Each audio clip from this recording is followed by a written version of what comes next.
মিথ্যে বিয়ের নাটক করে ছাদনাতলায় এসে সূর্যদীপাকে এক করে সাক্ষ্যদীপের হাত থেকে সিঁদুর পরল চারু। হ্যাঁ বন্ধুরা, আমরা এমনটাই দেখতে পাবো অনুরাগীর ছোঁয়া ধারাবাহিকের আগামী পর্বগুলোতে। সোনারূপা, সাক্ষ্যদীপ ও চারু সবাই মিলে প্ল্যান করতে থাকে সূর্যদীপাকে কাছাকাছি আনার জন্যে।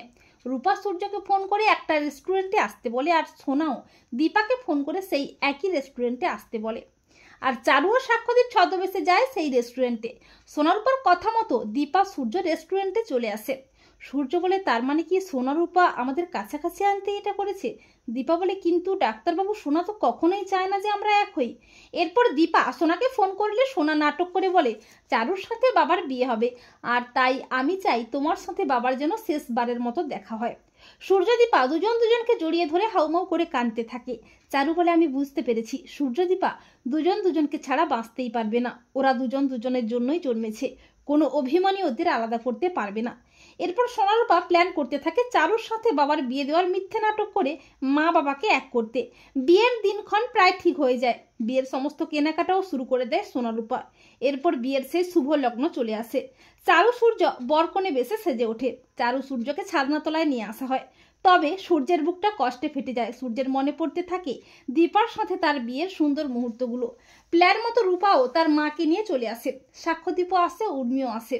আর চারু সূর্যকে এভাবে বরকনে বেশে দেখে দীপার খুব কষ্ট হয়। সূর্য মনে মনে ভাবে, দীপা, তুমি তো এটাই দেখতে চেয়েছিলে। এরপর বিয়ের সমস্ত নিয়মকানুন প্রায় শুরু হয়ে যায়। মালা বদল, 7 পাক ঘোরা, শুভ দৃষ্টি, কিন্তু সূর্য শুধু দীপার দিকেই তাকিয়ে থাকে। এরপর যখনই সূর্য চারুর স্মৃতিতে সিঁদুরটা পরাবে করে, তখন চারু সূর্যের হাতটা ধরে বলে, দাঁড়াও এসেস, যে আমাকে মন থেকে ভালোবাসেনি, কোনোদিন বাসবেও না, অন্য কাউকে ভালোবেসে যাবে, আমাকে শুধু দয়া করবে, তার সাথে আমি সারাটা জীবন কাটাতে পারবো না। অন্যের দয়ায় আমি কখনোই বাঁচতে পারবো না। যে আমাকে সত্যিকারের ভালোবাসবে, যার মনে শুধু আমিই থাকবো, আমি তার হাত থেকেই সিঁদুর পড়তে চাই। আমি সাক্ষ্যদীপ সরকারের হাত থেকে সিঁদুর পড়তে চাই।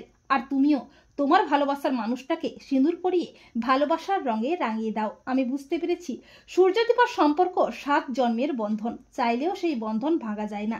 এরপর ছাদনাতলায় সূর্য দীপার স্মৃতিতে সিঁদুর পরিয়ে দীপাকে কাছে টেনে নেয়। আর সাক্ষ্যদীপও চারুকে সিঁদুর পরিয়ে স্ত্রীর মর্যাদা দেয়। তো বন্ধুরা, তোমরা এটাই চাও তো যে চারু যেন মিথ্যে বিয়ের নাটক করে সূর্যদীপাকে এক করে সাক্ষ্যদীপের হাত থেকে সিঁদুর পরে? কমেন্ট করে জানাতে ভুলো না তোমাদের মতামতটি।